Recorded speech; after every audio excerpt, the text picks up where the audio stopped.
Theodore Coney was born on November 10, 1882. He suffered from poor health, and doctors said he would not live to be 18. For most of his life, he lived on the streets. Theodore was a frail man who resented the way he was treated by others, often expressing a desire to have a place where he could be alone and free from the judgment of others. In September 1941, Coney visited Philip Peters, an old acquaintance who lived in Denver, Colorado. Coney went there with the intention of asking Peters for money, but when he arrived, Peters was not at home, so he went in himself.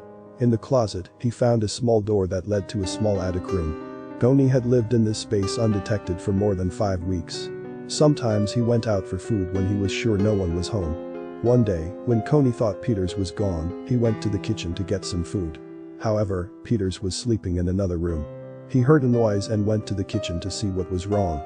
Peters came face to face with Coney, who beat him to death with an old pistol, then returned to the attic. When Peters didn't show up for dinner that night, the neighbors called the police.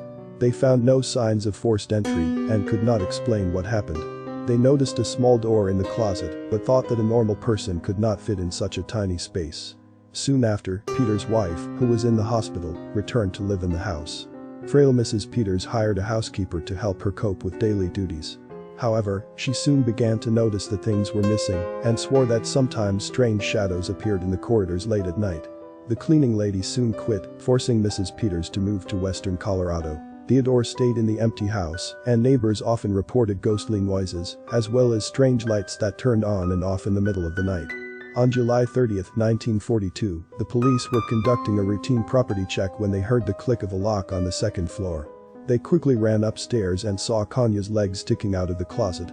He was taken into custody and confessed to the murder of Philip Peters. Subscribe to my channel and you will hear and see many more true horror stories.